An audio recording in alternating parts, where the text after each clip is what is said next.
اور جب یہ نام سامنے آیا پاکستان تو بڑا پسند اچھا لگا لوگوں کو. اسی نام کو ہندوستان کی عوام نے پاکستان کے نام سے مشہور کر دیا.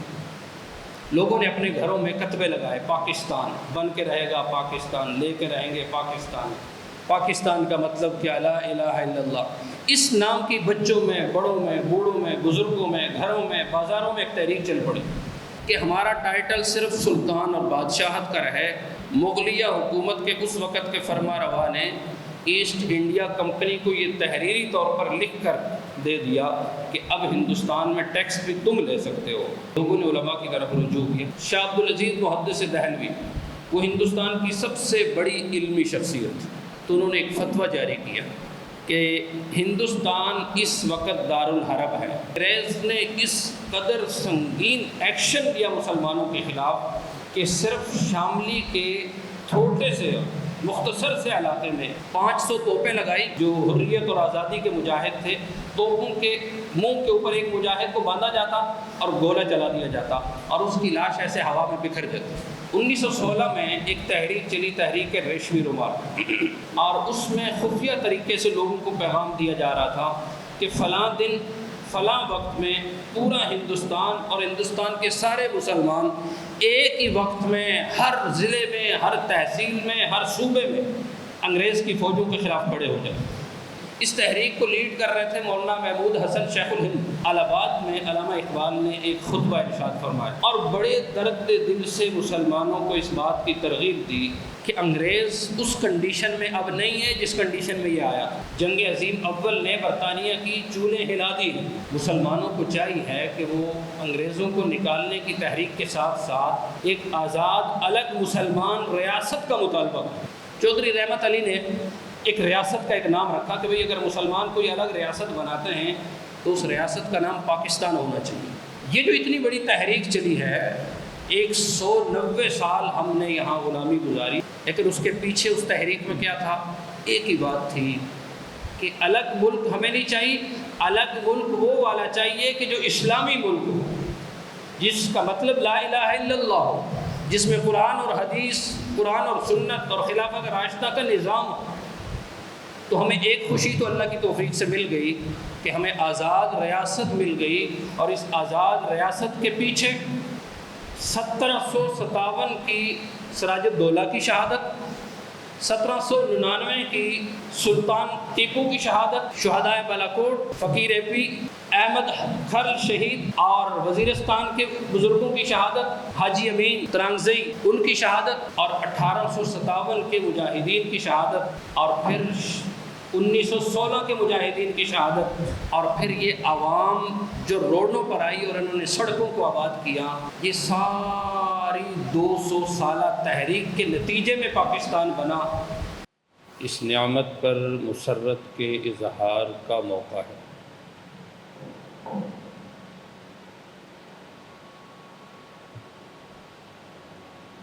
آزادی کیا چیز ہے، اس سے اندازہ ہم کر سکتے ہیں کہ اللہ تعالیٰ نے حضرت موسیٰ علیہ السلام اور حضرت ہارون علیہ السلام دونوں بھائیوں کو، دو جلیل القدر پیغمبروں کو یہ کہہ کر فرعون کی طرف بھیجا کہ فرعون سے ملیں اور فرعون سے کہیں کہ ان ارسل معنا بنی اسرائیل،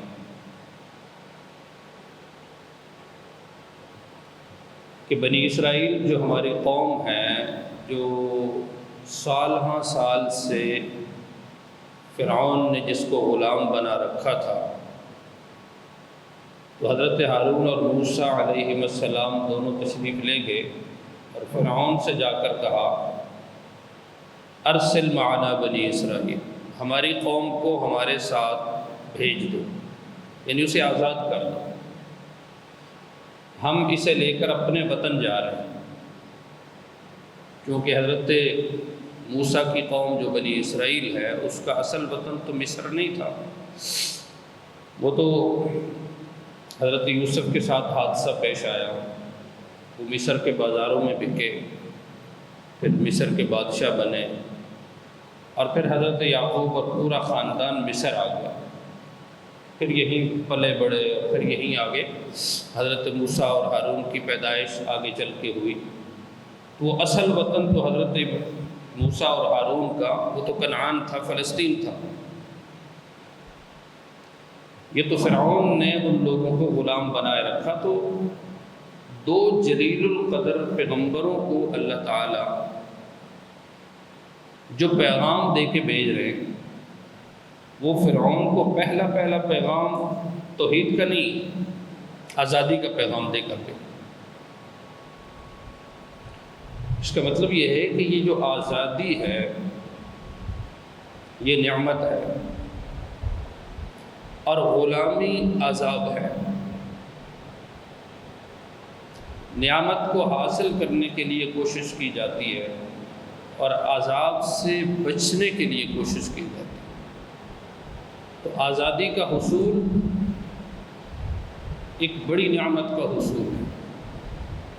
غلامی سے نکلنا یہ عذاب سے نکلنے کے مترادف ہے۔ اور جب دو جلیل القدر پیغمبر آزادی کے لیے فرعون جیسے ظالم انسان کے سامنے جا کر اظہار حق فرما رہے ہیں، اس سے یہ بھی پتہ چلتا ہے کہ آزادی یہ صرف سیاسی مسئلہ نہیں، یہ دینی نوعیت کا مسئلہ بھی ہے، یہ اسلامی مسئلہ بھی ہے۔ اسی لیے اس کے لیے پیغمبروں کو مبعوث کیا جا رہا ہے کہ قوم کی آزادی کی تم جا کر بات کرو۔ اور جب حضرت موسیٰ نے آزادی کی بات کی تو فرعون نے طعنہ دیا کہ ہم سے آزادی مانگتے ہو، أَلَمْ نُرَبِّكَ فِينَا وَلِيدًا وَلَبِثْتَ فِينَا مِنْ عُمُرِكَ سِنِينَ، ہم ہی نے تو تمہیں پالا ہے، ہم نے تمہیں کھلایا، ہم نے تمہاری پرورش کی، اور ساتھ کہا کہ جب تم جوان ہو گئے تو ہمارا ہی بندہ تم نے مار دیا، اور اب ہم سے آزادی مانگ رہے ہو۔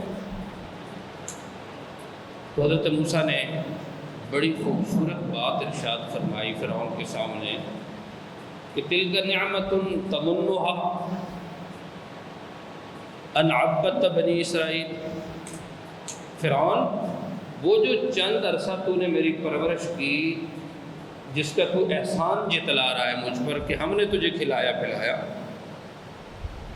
تو وہ مجھے جو کھلایا پلایا ہے اس کا بدلہ یہ ہے کہ میری پوری قوم کو غلام بنا کے رکھیں۔ ایک بندے پر احسان کیا اور اس کے بدلے میں اس کی پوری قوم کو کئی صدیوں سے تم لوگوں نے غلام بنا رکھا۔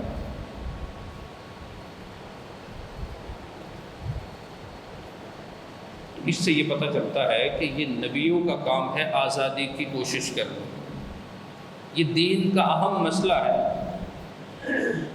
جیسے نماز، روزہ، زکوٰۃ، حج، ان کو ہم دینی فرائض سمجھتے ہیں، ایسے ہی آزادی کا حصول بھی دینی فریضہ ہے۔ دوسرے نمبر پر ہندوستان میں ہم بھی غلام رہے، لیکن اس غلامی سے پہلے اللہ تعالیٰ نے ہندوستان میں ہمیں غلبہ بھی عطا فرمایا۔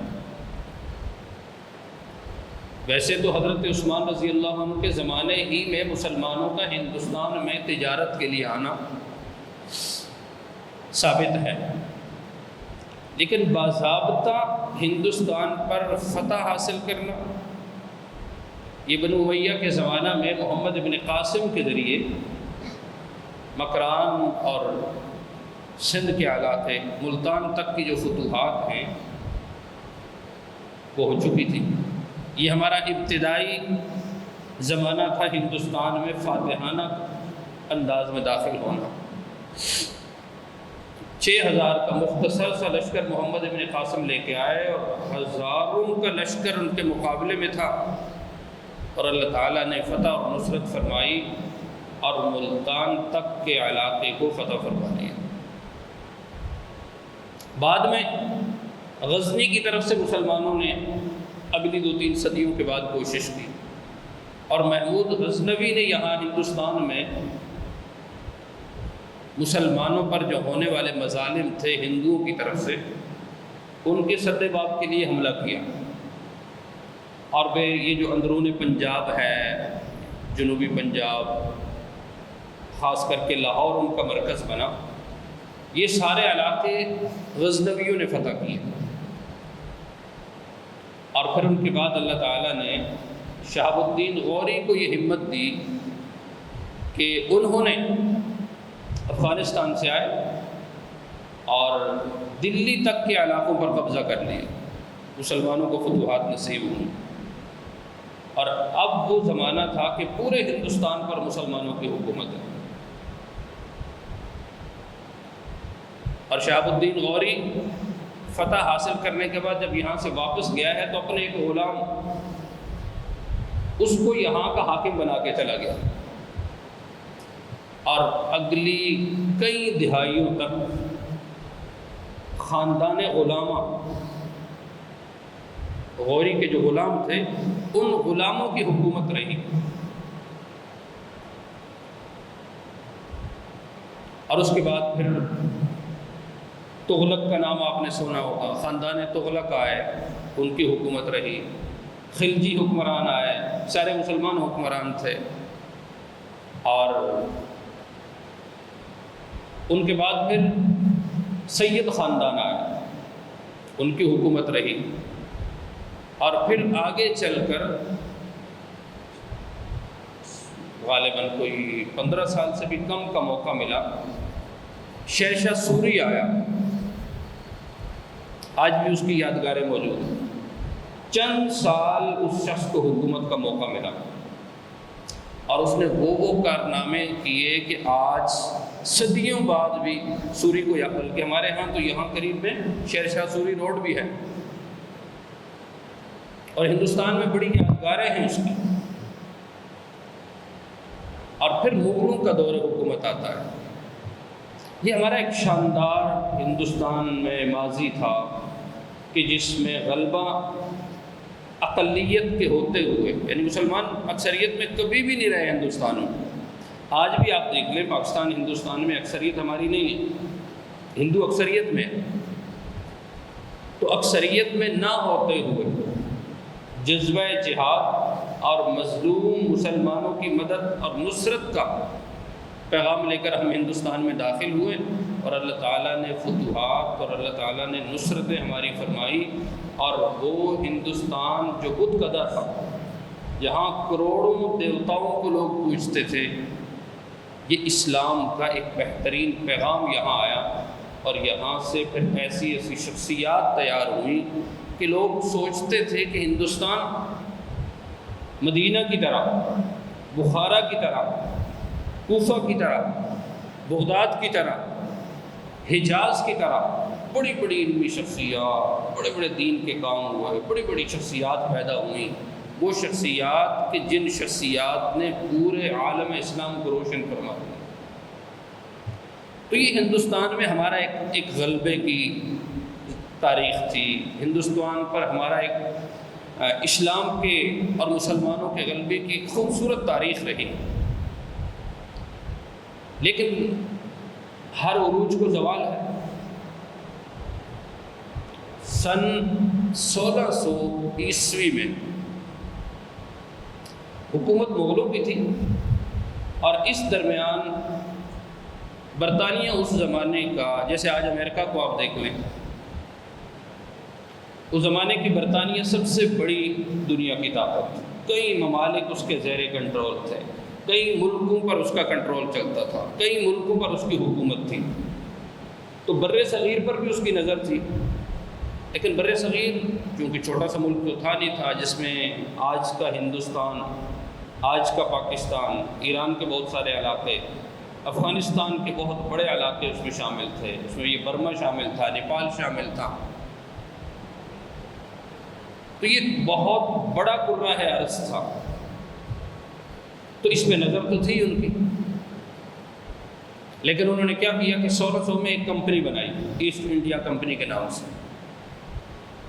اور 1610 میں اس کو یہاں لانچ کیا، بنگال میں اس نے کام شروع کیا، یہاں ہمارے اس پاکستان کے حصوں میں کام شروع کیا، دلی کے قرب و جوار میں الہ آباد میں انہوں نے کام شروع کیا۔ تو ظاہر ہے ایک کمپنی جب کسی ملک میں جاتی ہے اور سرمایہ ہر ملک میں باہر سے آتا ہے، ایک ضرورت بھی ہے، سرمایہ سے لوگوں کے حالات بہتر ہوتے ہیں، تو سرمایہ دار کمپنیاں جب آتی ہیں تو ظاہر ہے ان کو کچھ سہولیات بھی دی جاتی ہیں، وہ سیکیورٹی بھی مانگتے ہیں، یہ ان کا حق بھی بنتا ہے کہ دوسری دنیا سے اٹھ کر کوئی سرمایہ دار آپ کے ملک میں آ رہا ہے، آپ اس کو کیا دے رہے ہیں۔ تو ایسٹ انڈیا کمپنی جب یہاں ہندوستان میں آئی تو مغلوں کی حکومت تھی اور انہوں نے کچھ سہولیات ان کو دی، جگہ دے دی کہ یہاں آپ اپنا ہیڈ کوارٹر بنائیں، مختلف جگہوں پر انہوں نے اپنے ہیڈ کوارٹر بنائے، اور پھر حکومت سے کہا کہ ہمیں چونکہ سیکیورٹی گارڈ رکھنے کی ضرورت پڑ رہی ہے، یہ تو ہمیں آپ پولیس نے یا ہمیں اجازت دے دیں، ہم اپنے سیکیورٹی گارڈ تیار کر لیتے ہیں۔ وہ نام تو سیکیورٹی گارڈز کا تھا، لیکن اس کے ضمن میں انہوں نے ایک مرکز میں 200 400 600 تربیت یافتہ فوجیوں کو لاچ کر دیا۔ اب آپ اندازہ کریں کہ اتنا بڑا بر صغیر، پورا ہندوستان، پاکستان، یہ سارے علاقے، اور ہر ضلع میں ان کا کوئی نہ کوئی مرکز کمپنی کا موجود تھا، ہر ضلع میں مرکز ہو، اور ہر ضلع کی جو ان کا جو مرکز ہے اس میں 200 400 600 لوگ بطور سیکیورٹی فوجی موجود ہوں، تربیت یافتہ۔ ان کو اگر جمع کیا جائے تو یہ کئی ہزار فوج ہندوستان میں رضاکانہ طور پر ان کی ملازمت اور ان کی کمپنی کے گارڈز کے طور پر وہ موجود تھے۔ یہ ایک خاموش سازش تھی، اور اورنگزیب عالمگیر چونکہ مغلوں میں بڑا زبردست انسان گزرا ہے، عالم بھی تھا، اور اللہ تعالیٰ نے بڑی خوبیوں سے اس کو نواز رکھا تھا، اور بہت متدین آدمی، یعنی دین کا اس پر بہت غلبہ تھا، اور جہاد کا اس پر بہت غلبہ تھا، اور اللہ تعالیٰ نے اس کو 50 سال حکومت کرنے کا موقع بھی دیا۔ کسی مغل حکمران کو اتنا موقع نہیں ملا۔ ان 50 سالوں میں اس کمپنی نے ایک دفعہ کوشش کی کہ ہم حکومت سے ایک دفعہ ٹکر تو لیں، ہمیں یہ تو اندازہ ہو جائے کہ ہماری جو طاقت ہے وہ کس قدر ہے۔ اگر تو حکومت کو ہم ٹف ٹائم دے سکے تو اپنے بڑے بڑے مطالبات منظور کروا لیں گے، اور نہ دے سکے تو مذاکرات کے ذریعے جنگ سے نکل آئیں گے۔ جنگ چھڑ تو گئی، لیکن اورنگزیب عالمگیر ایک مجاہد آدمی تھا، اور اس نے پہلے ہی سے ان کو سہولیات جو ان کی بنتی تھی، ایک تاجر کی جو سہولت ہیں وہ دے رکھی تھی، لیکن یہ بغاوت اور اس پر اس نے زبردست قسم کا کنٹرول حاصل کیا اور ان کے مراکز کو بند کر دیا۔ ہیں تو شاطر نصارہ عیسائی، یہ اورنگزیب کے پاس آئے، انہوں نے کہا کہ بس فلاں فلاں لوگوں کی غلطی سے ایسا ہو گیا، غلط فہمی سے ایسا ہو گیا، ہمیں اندازہ نہیں تھا کہ بات یہاں تک پہنچ جائے گی۔ تو انہوں نے ان کے مراکز واپس بحال کر دیے، بحال کیے۔ تو اورنگزیب عالمگیر کے زمانے میں تو یہ صرف تجارت کرتے تھے، لیکن اورنگزیب کے مرنے کے بعد چونکہ ان کی اولاد بہت نااہل ثابت ہوئی، اتنا بڑا کرۂ ارض ان کو حکومت کے لیے ملا اور کچھ نہ کر سکے۔ بالآخر کنڈیشن یہ بن گئی کہ ہندوستان کے ہر علاقے میں یہ ایسٹ انڈیا کمپنی جو ایک تجارتی کمپنی تھی، انہوں نے سیاست میں مداخلت شروع کر دی، اپنی پولیس کے ذریعے حملے شروع کر دیے، اپنے وہ جو گارڈز کے نام پر انہوں نے فوج رکھی ہوئی تھی ان کے ذریعے یہ تھوڑے تھوڑے علاقوں کو قبضہ کرنا شروع کر دیا۔ 1757 میں کنڈیشن یہ بن گئی کہ بنگلہ دیش کے بنگال کے ایک نواب تھے، نواب سراج الدولہ، آپ نے نام سنا ہوگا۔ انہوں نے جب دیکھا کہ بنگال پہ تو ایسٹ انڈیا کمپنی کی جو گرفت ہے وہ بڑھتی جا رہی ہے، ہماری حکومتیں کمزور ہوتی جا رہی ہیں، تو انہوں نے ان کے خلاف اعلان جنگ کر دیا، اور جنگ اتنی شدید تھی کہ انگریزوں کے لیے جیتنا مشکل تھا۔ تو انہوں نے یہ کیا کہ ایسا تو مشکل ہو جائے گا سراج الدولہ کے خاص معتمد لوگوں کو خریدا جائے۔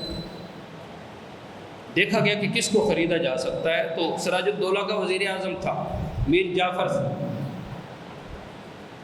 تو میر جعفر تک انہوں نے رسائی حاصل کی اور اس سے ساز باز کیا اور کہا کہ ہم تمہیں تمہارے وزیر اعظم کے منصب پر برقرار رکھیں گے اگر ہمیں فتح نصیب ہو گئی، لیکن تم ہمارا ساتھ دو۔ اس نے کہا بالکل ساتھ دوں گا۔ تو سراج الدولہ برطانیہ کے خلاف اس جنگ میں شہید ہو گئے اور وہ کام آئی میر جعفر کی وہ سازش۔ ایرانیوں نے ویسے بھی امت کو بڑے زخم دیے، بڑے بڑے حادثے امت میں پیش آئے، اور یہ ایرانی سوچ کے حامل، بلکہ ابھی خود انہوں نے اپنے ساتھ کیا کیا، ایرانیوں کی جو قیادت ابھی ماری گئی، کیوں ماری گئی؟ خود اپنی قیادت کی جاسوسیاں خود کرتے رہے، نتیجہ یہی نکلتا ہے۔ اور ہماری بھی عجیب کنڈیشن ہے کہ ہم بھی اس کو بڑا شعر بنا کر پیش کر رہے ہیں۔ دنیا کا کوئی ایک خطہ، ایک ضلع آپ نہیں بتا سکتے کہ جو آج تک ایرانیوں نے کسی غیر مسلم سے فتح کیا ہو۔ اس نے کس کو فتح کیا ہے؟ مسلم دنیا کو۔ فتنہ کہاں برپا کیا ہے؟ عراق میں، شام میں، یمن میں۔ آپ کے پاکستان میں جو کچھ ہو رہا ہے وہ کسی سے کم نہیں۔ تو گراؤنڈ پر ان کی کوئی مسلمانوں کے لیے کوئی قربانی نہیں۔ المختصر، سراج الدولہ کی وہ تحریک ناکام ہوئی اور بنگال پر ایسٹ انڈیا کمپنی کا مکمل طور پر کنٹرول ہو گیا۔ یہ 1757 کی جنگ ہے۔ اب بنگال تو ایسٹ انڈیا کمپنی کے ہاتھ میں آ گیا۔ اب ہندوستان کا حال بھی یہ ہے کہ یہاں کے جو مغل حکمران ہیں ان میں تو بالکل جان ہی نہیں ہے۔ کوئی 45 سال کے قریب دوسری جنگ ہندوستان میں ہوئی کمپنی کے خلاف، اور وہ جنگ کس نے لڑی؟ سلطان ٹیپو نے۔ ان کے والد نے بھی لڑی اور پھر وہ فوت ہو گئے، اور پھر سلطان ٹیپو نے ایک جنگ لڑی، پھر دوسری لڑی، پھر تیسری لڑی۔ انگریزوں نے دیکھا کہ سلطان ٹیپو جیسا آدمی، اس کو شکست دینا تو بڑا مشکل کام، اس کے اندر سے بھی لوگوں کو خریدا جائے۔ تو یہاں بھی ایک میر کام آیا، وہاں میر جعفر کام آیا، اور یہاں میر صادق ٹیپو سلطان کا بہت اہم کمانڈر تھا، اس کو خریدا گیا۔ اور جب جنگ شروع ہوئی تو قلعہ بند کر دیا اس نے آگے سے، اور سلطان ٹیپو قلعے میں بند ہو گیا۔ اب موت کے علاوہ اس کے پاس کوئی راستہ نہیں تھا۔ اس کو انگریز کی طرف سے چٹھی گئی کہ ہم تمہیں محفوظ راستہ دے سکتے ہیں۔ تو وہ شعر میسور کہنے لگا، اس کا جملہ، اور آخری وقت تک لڑتا رہا، اور اکیلے سلطان نے دسیوں سپاہیوں اور پولیس والوں کو ہلاک کیا، اور ظاہر آخر میں بیچارے نے شہید ہونا تھا۔ اور جب سلطان ٹیپو شہید ہو گیا تو برطانیہ کی فوج نے، ایسٹ انڈیا کمپنی کے ذمہ دار نے سلطان کی لاش پہ کھڑے ہو کر کہا کہ آج ہندوستان ہمارا ہے، اب ہمیں ہندوستان میں کسی سے کوئی خطرہ نہیں۔ اور اس میں کوئی شک نہیں کہ سلطان ٹیپو کی شہادت کے بعد یہ پورا بر صغیر، پورا ہندوستان ایسٹ انڈیا کمپنی کے ہاتھ میں چلا گیا تھا، اور حکمرانی اس کی تھی، قانون اس کا چلتا تھا، یہاں تک کہ ہمارا جو آئین تھا وہ معطل ہو گیا۔ ہمارے آئین کی بڑی شق فتاوی عالمگیری تھی کہ اس کی رہنمائی میں ہندوستان کا نظم اجتماعی چلے گا، اس کو منسوخ کر دیا۔ اور جب یہ کنڈیشن بنی، اب یہ 1799 کی بات ہے، اب 1799 میں پورے ہندوستان پر، پورے بر صغیر پر جب ایسٹ انڈیا کمپنی کا مکمل طور پر کنٹرول ہو گیا، تو اس کنٹرول کے بعد اس نے کیا کرنا تھا؟ مسلمانوں کے جو اہم کام تھے، تعلیمی سیٹ اپ تھا، اور مسلمانوں کے اور جو اہم معاملات تھے، عدالتی نظام تھا، اور جو سسٹم تھے، سب کو ڈسٹرب کرنا شروع کر دیا۔ اب ظاہر حاکم وہ ہیں، اور اس حاکمیت کی وجہ سے اب مسلمان جو ہندوستان کا تھا اس کے برے دن شروع ہو گئے۔ اب نتیجہ کیا نکلا؟ 1800 سے 1831 تک، بلکہ 26 تک، یہ جو 20-25 سال 26 سال گزرے، اب مسلمان ہندوستان میں بھی اور یہاں جو اس زمانے کا پنجاب یہ پاکستان تھا، یہاں بھی ہر لحاظ سے مسلمان مغلوب ہیں۔ یہاں اس ہندوستان میں، اس خطے میں جو یہ ہمارا پنجاب کا علاقہ ہے، اس میں اس زمانے میں راجہ رنجیت سنگھ کی حکومت تھی، اور مسلمان ہر طرف سوچ رہے تھے کہ ہندوستان تو ہمارے ہاتھ سے چلا گیا، اور 2 جنگیں ہوئی حکومت کی سرپرستی میں۔ ایک نواب سراج الدولہ نے جو جنگ لڑی وہ حکومت ٹکرائی تھی کمپنی سے، ٹیپو سلطان نے جو جنگ کی وہ حکومت ٹکرائی تھی کمپنی سے، تو گویا کہ 2 حکومتوں کو شکست ہو گئی ایک کمپنی کے سامنے۔ اور 1803 کی بات ہے غالباً، شاہ عالم ثانی، یہ اورنگزیب کا پڑپوتا بنتا ہے، اس نے جب دیکھا کہ بھئی اب ہماری حکومت تو کوئی ہے نہیں ہے، تو انگریزوں کے ساتھ ساز باز کر کے اس نے یہ مان لیا کہ ہمارا ٹائٹل صرف سلطان اور بادشاہت کا رہے، باقی حکومت بھی تمہاری، نظم بھی تمہارا، آرڈر بھی تمہارا، اور لکھ کر دے دیا کہ اب تم ہندوستان میں لوگوں سے ٹیکس لے سکتے ہو۔ وہ ٹیکس جو حکومت لیتی تھی، حکومت کا ایک سسٹم ہے وہ ٹیکس جمع کرتی ہے، اب 1803 کا یہ واقعہ پیش آیا کہ جس میں مغلیہ حکومت کے اس وقت کے فرما روا نے ایسٹ انڈیا کمپنی کو یہ تحریری طور پر لکھ کر دے دیا کہ اب ہندوستان میں ٹیکس بھی تم لے سکتے ہو۔ اب آپ اندازہ کریں کہ جو کمپنی ٹیکس لے گی تو حکومت دوسرا کوئی کیسے کر سکتا؟ اب جب مکمل طور پر یہ کنڈیشن بنی کہ مغلیہ حکومت بھی ہاتھ گرا چکی، سراج الدولہ بھی شہید ہو گئے، سلطان ٹیپو بھی شہید ہو گئے، تو یہ 3 حکومتیں تھیں کہ 2 کو شکست ہوئی، دونوں حضرات شہید ہو گئے، اور تیسری حکومت مغلیہ حکومت، اس نے برطانیہ کی اس ایسٹ انڈیا کمپنی کے سامنے ہاتھ باندھ لیا۔ اب آپ اندازہ کریں کہ نتیجہ کیا نکلا کہ ہندوستان میں مسلمان مکمل طور پر برطانیہ کے رحم و کرم پہ چلے گئے، کوئی حکومت نہیں ہے، کوئی حکومتی ادارہ نہیں ہے جو ان کی دیکھ بھال کرے، ان کا مقابلہ کر سکے۔ اب پھر کیا ہوا کہ لوگوں نے علماء کی طرف رجوع کیا کہ بھئی اس کنڈیشن میں ہم کیا کریں؟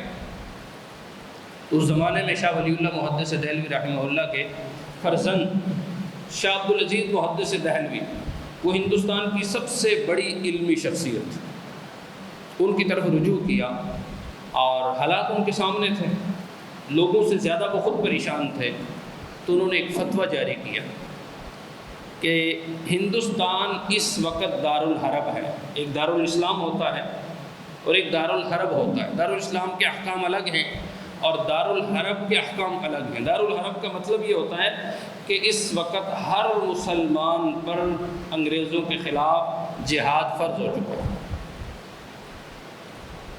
یہ جب فتویٰ 1803 میں دیا گیا تو اس فتوے کے نتیجے میں پورے ہندوستان سے تحریکیں اٹھی کہ اب فتویٰ تو موجود ہے، گویا کہ امت پر جہاد فرض ہو چکا ہے، اور اس فرض جہاد کے لیے پھر کوششیں ہوئی۔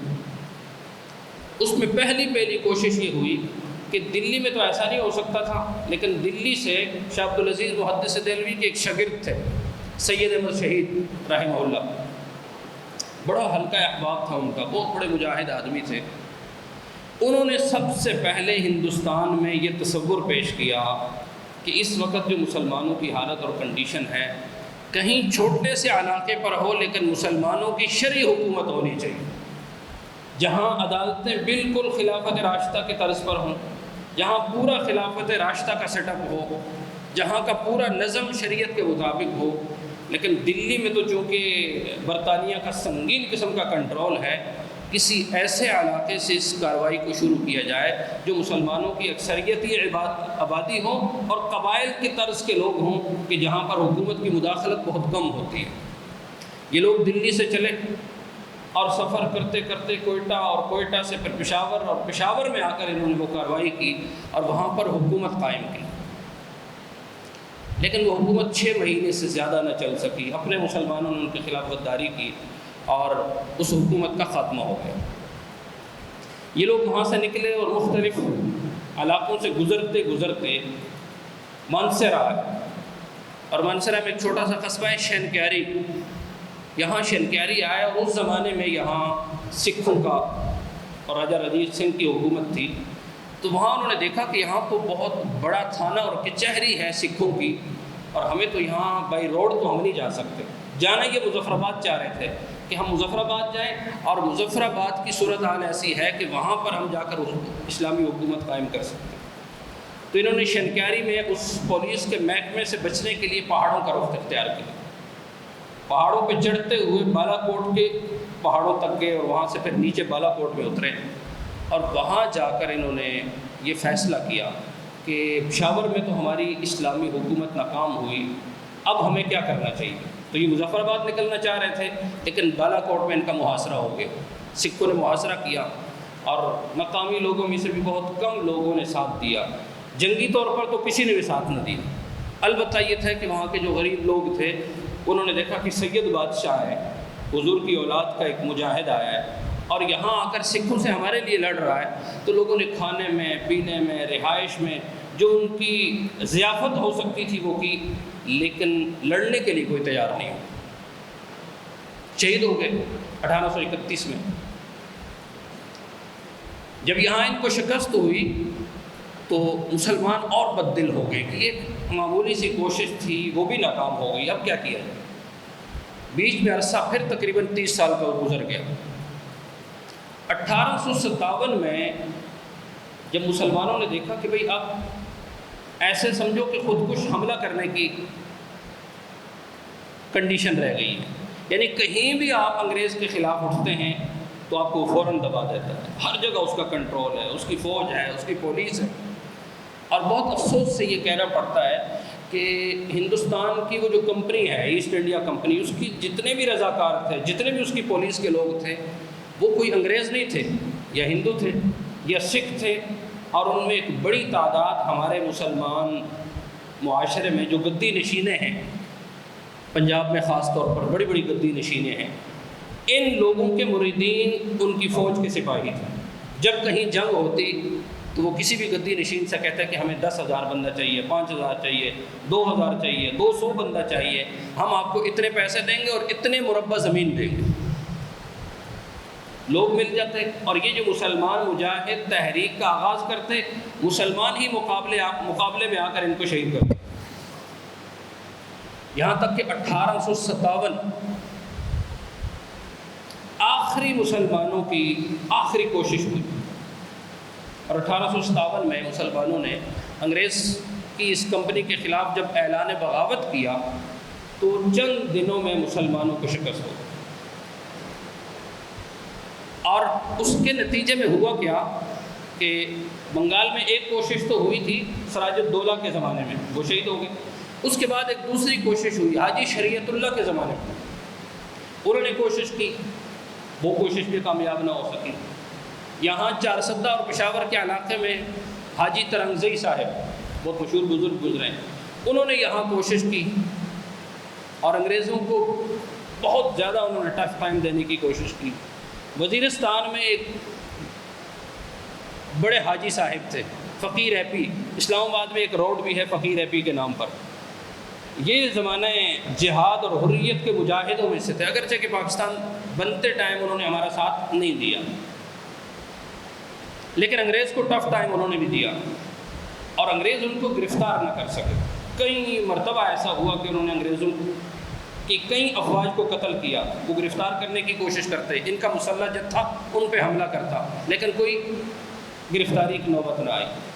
پنجاب میں بھی انگریز کے خلاف بغاوتیں ہوئیں، آپ نے نام سنا ہوگا، رائے احمد کھر شہید فیصل آباد کے تھے، انہوں نے اپنے لوگوں کو تیار کیا اور یہاں مقامی جو انگریز تھے ان کے خلاف بغاوت کر دی، تو رائے کھرل کو شہید کر دیا۔ بعد میں ان کے لوگ کھڑے رہے، وہ بھی شہید ہو گئے۔ سرحد میں یہ لوگ کھڑے ہوئے، یہ شہید ہو گئے۔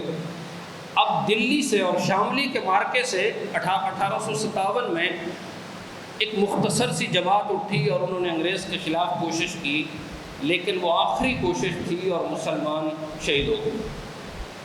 لیکن 1857 کے بعد کیا ہوا کہ انگریز نے اس قدر سنگین ایکشن لیا مسلمانوں کے خلاف کہ صرف شاملی کے چھوٹے سے مختصر سے علاقے میں 500 توپیں لگائی اور ایک ایک مجاہد جو حریت اور آزادی کے مجاہد تھے، توپوں کے منہ کے اوپر ایک مجاہد کو باندھا جاتا اور گولہ چلا دیا جاتا اور اس کی لاش ایسے ہوا میں بکھر جاتی۔ کئی علاقے انہوں نے ملیہ میٹ کر دیے، کئی بستیاں مٹا دی، جن بستیوں میں ان کو یہ اطلاع ملتی کہ یہاں مجاہدین کو انہوں نے سپورٹ کیا ہے، کھانا دیا ہے، یہاں رہائش دی ہے، تو کئی بستیاں ملیہ میٹ ہو گئی۔ 1857 کے بعد ہندوستان مکمل طور پر کہیں کسی ایک چنگاری نے بھی ان کے خلاف بغاوت کی، کہیں صورت ہی نہیں چھوڑی۔ اب جب یہ کنڈیشن ہوئی تو مسلمان ایک مرتبہ پھر دب گئے۔ 1857 سے 1916 تک بیچ میں یہی چھوٹی موٹی کوششیں ہوتی رہیں، چارسدہ میں ہوئی، پشاور میں ہوئی، فیصل آباد میں ہوئی، لیکن کوئی بڑی کارروائی نہ ہو سکی۔ 1916 میں ایک تحریک چلی، تحریک ریشمی رومال۔ وہ پورے ہندوستان کی تحریک تھی، لیکن وہ خفیہ تحریک تھی اور اس میں خفیہ طریقے سے لوگوں کو پیغام دیا جا رہا تھا کہ فلاں دن فلاں وقت میں پورا ہندوستان اور ہندوستان کے سارے مسلمان ایک ہی وقت میں ہر ضلع میں، ہر تحصیل میں، ہر صوبے میں انگریز کی فوجوں کے خلاف کھڑے ہو جائیں۔ یہ ایک صورت ہو سکتی ہے کہ یہاں سے انگریز کو نکالا جائے، اس کے علاوہ جتنی کوششیں ہوئی ہیں مسلمانوں کو نقصان ہوا ہے، کوئی اور کوشش کامیاب نہیں ہو سکتی۔ اب ہوا کیا کہ یہ اتنی بڑی تحریک تھی کہ اس کے کچھ لوگ افغانستان میں گئے، کچھ روس میں گئے اور کچھ خلافت عثمانیہ تھی اس زمانے میں، اس سے ملنے کے لیے گئے۔ اس تحریک کو لیڈ کر رہے تھے مولانا محمود حسن شیخ الہند۔ وہ حجاز چلے گئے کہ یہاں بغاوت ہو، اور جیسے ہی بغاوت ہو اور مسلمان انگریزوں کو شکست دیں تو افغانستان کی حکومت ہندوستان کی حکومت کی حمایت کر دے مسلمانوں کی، اور حجاز کی حکومت یہاں کی حکومت کی حمایت کر دے، روس یہاں کی حکومت کی حمایت کر دے، جرمنی یہاں کی حکومت کی حمایت کر دے۔ یہ اتنی بڑی تحریک تھی لیکن بالکل خفیہ تھی، کسی کے کانوں کان اس بات کی خبر نہیں تھی کہ اندرون خانہ اتنی بڑی تحریک چل رہی ہے۔ لیکن ٹھیک تحریک کے دن آنے سے کوئی ہفتہ 10 دن پہلے ایک خط پکڑا گیا۔ بس وہ خط پکڑنا تھا کہ اس تحریک کے کچھ لوگ پکڑے گئے، اور جب تحریک کا راز کھلا تو انگریز سر پکڑ کے بیٹھ گیا کہ اتنی بڑی تحریک چلنے لگی تھی اور ہمیں پتہ ہی نہیں ہے۔ پورے ہندوستان میں ایک مرتبہ پھر کریک ڈاؤن ہوا اور جتنے آزادی کی جنگ لڑنے والے ریشمی رومال کے جتنے مجاہد تھے سب کو گرفتار کر لیا۔ شیخ الہند مدینہ سے گرفتار ہوئے اور وہاں سے گرفتار کر کے ان کو ہندوستان نہیں مالٹا کی جیل میں ڈال دیا۔ یہاں بڑے بڑے بزرگ گرفتار ہوئے، جو ہندوستان سے گرفتار ہوئے ان کو ملتان کی جیل میں ڈال دیا، جو یہاں سے گرفتار ہوئے ان کو دلی کی جیل میں ڈال دیا۔ اس ترتیب سے یہ تحریک بھی ناکام ہو گئی۔ لیکن اللہ کا کرنا یہ ہوا کہ 1916 میں جنگ عظیم اول شروع ہو گئی، جس میں برطانیہ بھی تھا، خلافت عثمانیہ بھی تھی، جرمنی اور فرانس، اٹلی اور بعد میں امریکہ بھی اس میں شامل ہو گیا۔ تو یہ اصل میں جنگ تھی جرمنی کی اور اٹلی کی، اور جرمنی کے ساتھیوں میں ہماری مسلمانوں کی جو خلافت تھی، خلافت عثمانیہ، وہ جرمنی کے ساتھ تھی، برطانیہ اٹلی کے ساتھ تھی۔ 3 سال جنگ چلی اور جنگ میں ہمیں شکست ہو گئی۔ ظاہر جرمنی کو شکست ہوئی تو ہمیں بھی ہو گئی۔ جب شکست ہوئی تو برطانیہ تو فاتح بن گیا، لیکن آپ کو اندازہ ہے نا جب پہلوان لڑتا ہے اس کو جب فتح ہوتی ہے تو فتح تو ہو جاتی ہے، تمغہ تو وہ لے لیتا ہے، لیکن فتح کے بعد جو اس کے جسم میں درد اٹھتا ہے، جو اس کے جوڑوں میں درد اٹھتا ہے، جو اس کا ایک ایک انگ دکھ رہا ہوتا ہے، چونکہ اس نے ایک مارکا لڑا ہوتا ہے نا، پھر اس کو وہ دردیں شروع ہو جاتی ہیں۔ تو برطانیہ کا بھی یہی ہوا کہ اس نے ہندوستان کی فوج کو بھی داخل کر دیا تھا جنگ میں، تو اس سے ہندوستان کے حالات پہ اثر پڑا، یہاں کی معیشت بیٹھ گئی، اور یہاں ایسٹ انڈیا کمپنی جو حکومت کر رہی تھی اس کی ٹانگیں بھی ہلنے لگی، اور ادھر مسلمانوں نے یہ فیصلہ کیا کہ اب ہم ہتھیار نہیں، عوام کی طاقت سے انگریز کے خلاف روڈوں پر نکلیں گے۔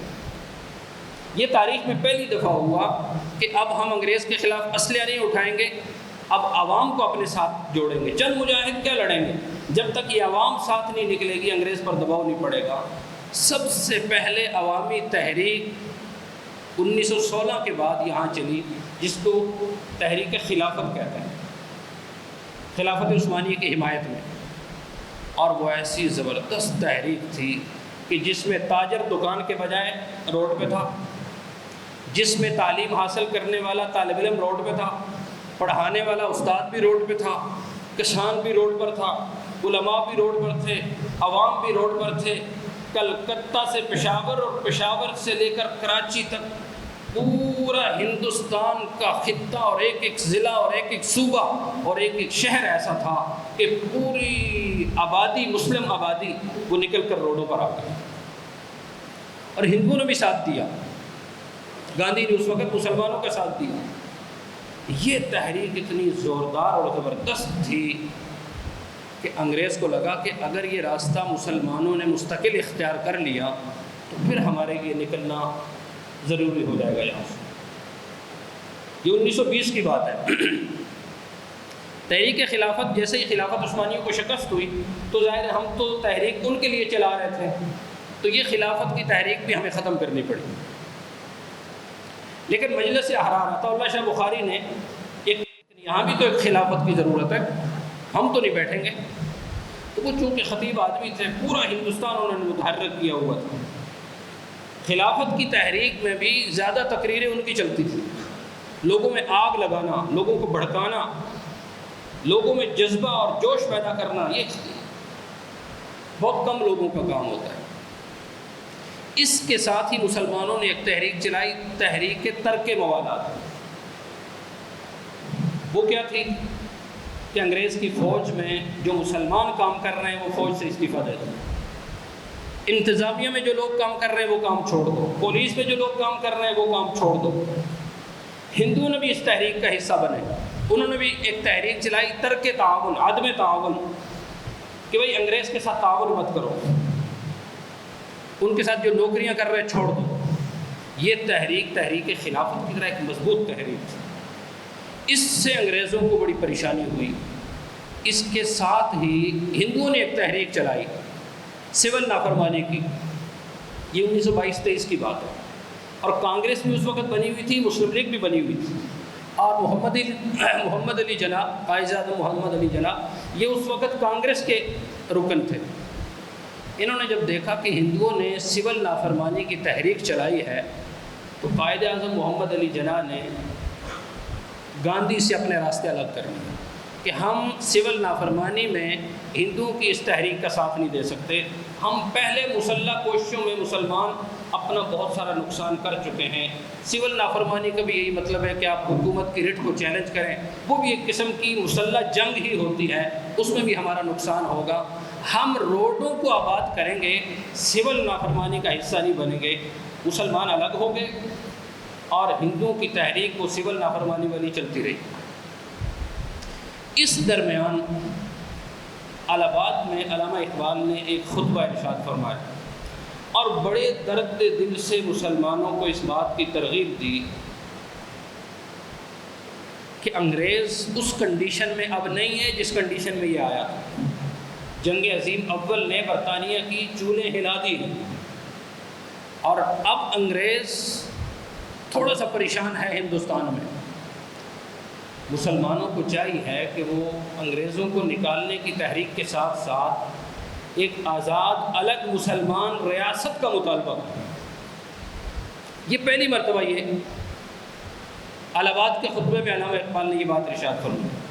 مسلم لیگ کا یہ ایجنڈا نہیں تھا کہ ہم الگ ملک بنا رہے ہیں، حالانکہ 1906 میں مسلم لیگ کی بنیاد پڑ چکی تھی، اس کے اور مقاصد تھے، لیکن علامہ اقبال نے جب یہ اعلان کیا کہ بھئی ہماری ایک الگ ریاست ہونی چاہیے، اس پر سنجیدہ مسلم لیگ کی قیادت نے سوچا اور کہا کہ یہ بات تو بڑی معقول ہے، اس پر تو واقعتاً امت مسلمہ کو ہم مزید کھڑا کر سکتے ہیں، اپنے الگ ملک کے لیے تو ہم بالکل تیار ہیں۔ غالباً 1933 کی بات ہے، چودھری رحمت علی نے پاکستان کے نام کا ایک ریاست کا ایک نام رکھا کہ بھئی اگر مسلمان کوئی الگ ریاست بناتے ہیں تو اس ریاست کا نام پاکستان ہونا چاہیے۔ چودھری رحمت علی کا یہاں جو تحریک چل رہی تھی قیام پاکستان کی یا الگ ریاست کی، اس کا ان سے کوئی تعلق نہیں تھا، لیکن وہ آزادی کے مجاہد تھے،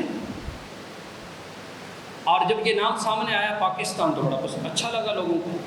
اسی نام کو ہندوستان کی عوام نے پاکستان کے نام سے مشہور کر دیا۔ لوگوں نے اپنے گھروں میں کتبے لگائے، پاکستان بن کے رہے گا، پاکستان لے کے رہیں گے، پاکستان۔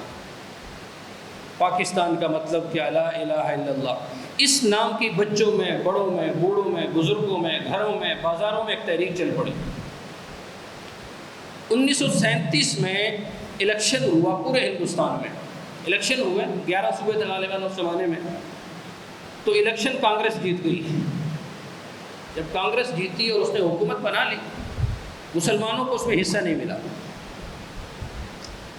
اب مسلمان اور زیادہ فکر مند ہوئے کہ اب تو چونکہ وہ پرانا زمانہ نہیں ہے کہ جس کی طاقت ہے وہ حکومت بنائے گا، جیسے مسلمانوں نے ہندوستان پر 800 سال حکومت کی تو اپنی طاقت سے کی، اکثریت سے نہیں، لیکن اب تو ووٹ کی گنتی سے حکومت بننی ہے۔ اب تو جب بھی حکومت ہندوستان میں بنے گی ہندوؤں کی بنے گی، انگریز ہے تو اب بھی ہندوؤں کی بنے گی، انگریز چلا جائے گا پھر بھی ان کی بننی ہے۔ مسلمانوں کی حکومت تو یہاں بن نہیں سکتی، تو جب نہیں بن سکتی تو ہم ہندوؤں کے ساتھ رہنا پسند نہیں کرتے، ہم الگ رہیں گے، وہ کہ ہمارا چھوٹا سا ملک ہو لیکن الگ آزاد اسلامی اور مسلمان ریاست ہے۔ بڑا اچھا ہوا کہ حکومت تو قائم ہو گئی گاندھی کی، 2 سال حکومت چلی۔ 1939 میں جنگ عظیم دوم شروع ہو گئی، جو جاپان اور اٹلی اور ان ملکوں کے درمیان میں تھی۔ اس میں بھی برطانیہ، جرمنی، اٹلی کے ساتھ تھا، فرانس کے ساتھ تھا۔ اب یہ ہوا کہ جیسے ہی جنگ کا اعلان ہوا اور برطانیہ اس میں شامل ہوا، اور ہندوستان کی فوج کو بھی ظاہر ہے اس میں شامل ہونا تھا کہ یہاں حکومت برطانیہ کی ہے، تو وہ جو ہندوؤں نے حکومت بنائی تھی، گاندھی نے اور اس کے جتنے منسٹر تھے، جتنے اس کے وزیر تھے، سب نے حکومت سے استعفیٰ دے دیا۔ کہا کہ اگر حکومت انگریزوں نے ہمیں دی ہے، فیصلے خود کر رہے ہیں، پارلیمنٹ میں کوئی بات ہی نہیں ہوئی کہ بھئی ہم جنگ عظیم دوم کا حصہ بنیں گے، ہمیں اعتماد میں لیے بغیر اتنا بڑا فیصلہ کیسے ہو گیا، ہم اس حکومت کا حصہ نہیں بن سکتے۔ اس کا مطلب یہ ہے کہ انگریز ابھی تک ہندوستان میں ہمیں حکومت کرنے کے لیے آزاد نہیں چھوڑا۔ اس کا دوسرا فائدہ قائد اعظم محمد علی جناح نے فوراً اٹھایا اور پورے ہندوستان میں اعلان کر دیا کہ یہ جو گاندھی نے اپنی حکومت تحلیل کی ہے، یہ ہمارے لیے یوم نجات ہے، ہمیں ہندوؤں کی حکومت سے نجات مل گئی۔ انگریزوں کے خلاف تو تحریک چل رہی تھی، اب ہندوؤں کے خلاف بھی تحریک چلی کہ ہمارے لیے ہندوؤں کی حکومت کا ٹوٹنا، گو کہ خود استعفیٰ دیا، لیکن ہمارے لیے یہ یوم نجات ہے۔ یہ 1939 کی بات ہے۔ اگلے سال مسلم لیگ نے منٹو پارک، لاہور میں جو مینار پاکستان ہے، پورے ہندوستان سے مسلمان جتنے بڑے بڑے لیڈر تھے جو مسلم لیگ کے پلیٹ فارم پر الگ ریاست کا پاکستان کے نام سے انتخاب کوشش کر رہے تھے، یہاں ایک بڑا جلسہ ہوا اور اس میں قرارداد لاہور، جس کو بعد میں قرارداد پاکستان کہا گیا، تو پاکستان کے نام سے ایک الگ ریاست کی باضابطہ قرارداد پیش کی گئی، اور وہ قرارداد برطانیہ کی حکومت کے سامنے رکھی گئی کہ تم ہندوستان چھوڑ کے تو جا رہے ہو، لیکن ہندوؤں کے حال پر ہمیں چھوڑ کے جا رہے ہو، ہم ہندوؤں کے ساتھ ہندوستان میں رہنے کو تیار نہیں ہیں، ہم الگ پاکستان کے نام سے الگ ریاست بنانا چاہتے ہیں، ہمارا ساتھ دیں۔ ہماری یہ درخواست برطانیہ میں منظور ہو گئی اور الگ پاکستان کے نام سے ایک ریاست جون 1947 میں انگریزوں نے یہ فیصلہ کیا کہ 2 سال کے بعد ہم ہندوستان ہندوؤں کے حوالے اور پاکستان کا جو رقبہ ہے یہ مسلمانوں کے حوالے کر کے ہم ہندوستان سے چلے جائیں گے۔ یہاں یہ بات یاد رکھیں کہ ہندوؤں کو یہاں سے نکالا مسلمانوں کی عوامی تحریک نے، وہ جو سڑکیں آباد کی، وہ جو فوج سے نکل گئے لوگ، وہ جو پولیس سے نکل گئے، وہ جو محکموں سے نکل گئے، کچھ دن سختی کے ضرور رہے، لیکن انگریز کے لیے مشکل ہو گیا کہ وہ فوج بھی اپنی لائے، پولیس بھی اپنی لائے اور اداروں میں لوگ بھی اپنے لائے، پوری بیوروکریسی وہ کہاں سے لا کر ہندوستان میں پوری کر سکتا تھا۔ تو یہ فیصلہ انگریز نے کر لیا تھا کہ ہم نے نکلنا ہے، لیکن ادھر مسلمانوں کی تحریک نے زور پکڑا اور منظوری بھی ہو گئی کہ پاکستان کے نام سے ایک الگ ریاست کا اعلان کیا جائے گا اور اس کو منظور کر لیا۔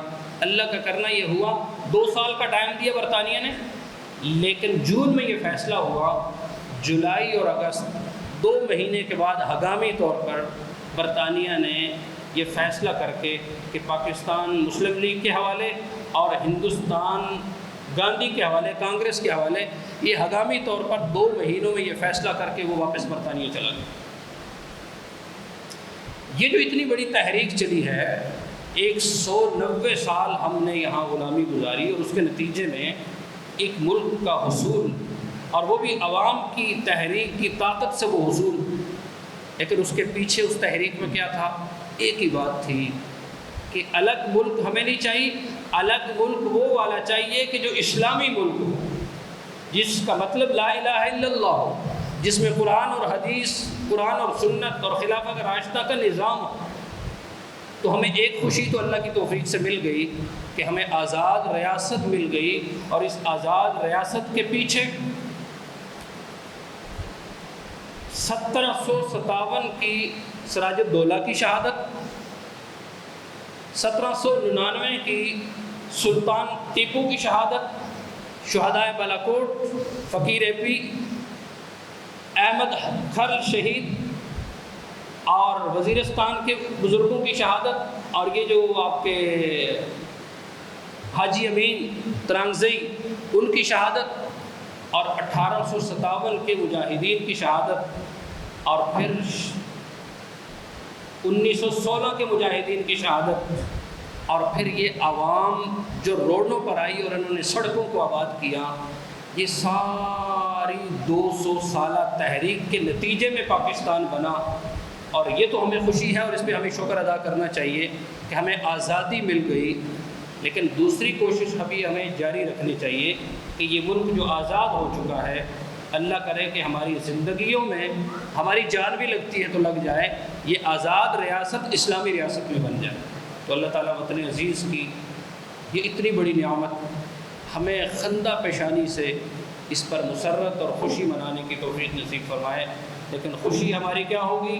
27 رمضان المبارک کو بننے والا یہ پاکستان یہ سجدے کا حکم دیتا ہے، پٹاخوں کا حکم نہیں دیتا۔